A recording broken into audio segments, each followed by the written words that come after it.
how to stop losing it, and liberate your mind, the surprising power of optical and auditory illusions.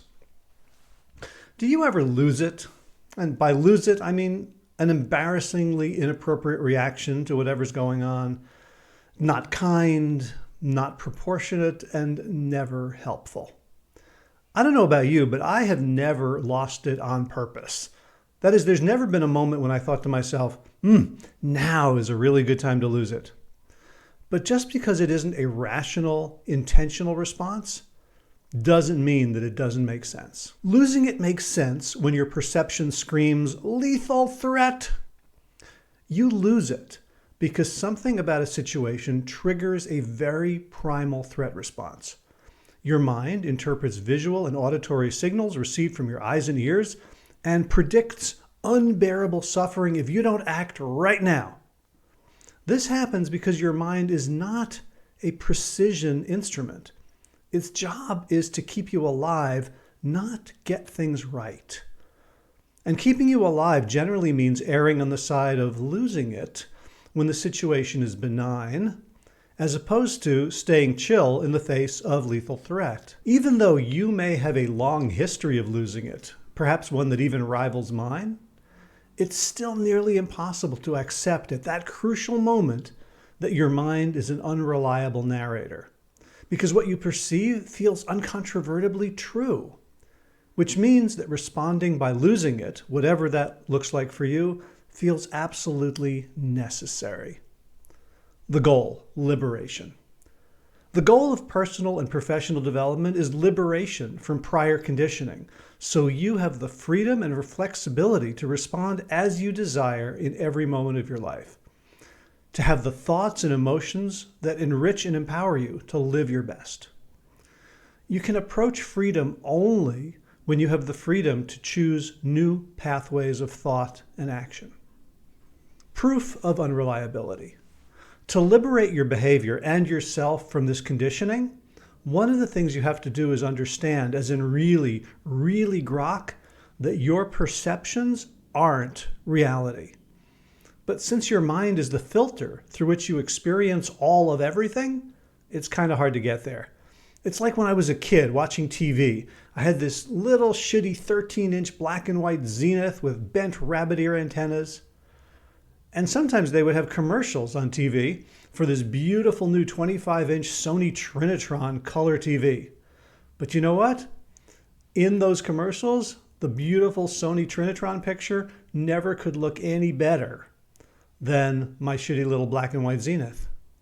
But there are ways of proving to yourself that your mind, as wonderful and useful as it is, doesn't give a shit about absolute truth. Optical illusions can do it.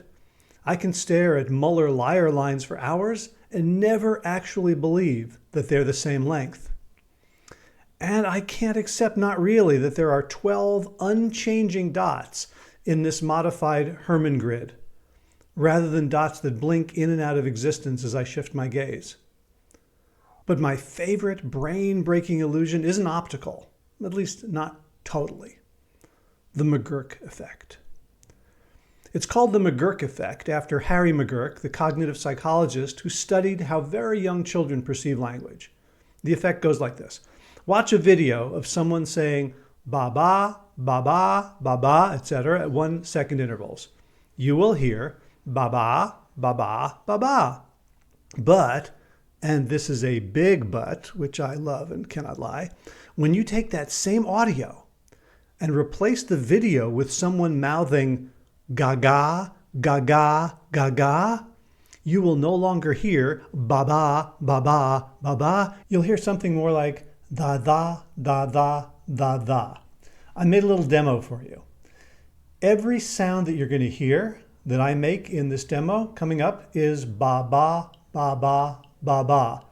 But every other triplet, I change the visual. So you're going to hear something else. But if you close your eyes and play it back and listen to it, you'll realize that all you're ever hearing is ba-ba, ba-ba, ba-ba. Ba-ba, ba-ba, ba-ba. Ba-ba, ba-ba, ba-ba. Ba-ba, ba ba, ba ba, ba ba, ba ba, ba ba. So what? The moral of this story is that it's okay to not trust your perceptions when they don't serve you. Your brain has a bias for close enoughicity over accuracy, and a bias for assume the worst and act accordingly over maybe this isn't as bad as it looks, let's just hang around and see what develops. Spending time with Muller and Lyer, Herman and McGurk, or any variety of perceptual illusion can help tenderize your perception of your perception. Knowing that you get things wrong and you can't help getting things wrong can provide that molecule of space between stimulus and the losing it response. And a molecule may be all you need to breathe, remember who you are and what you're about, and respond flexibly and appropriately to what's in front of you. I'm Dr. Howie Jacobson, executive coach to leaders and their teams. I help you get massive traction on what matters most to you. What are your best strategies for not losing it in those moments when things feel overwhelming?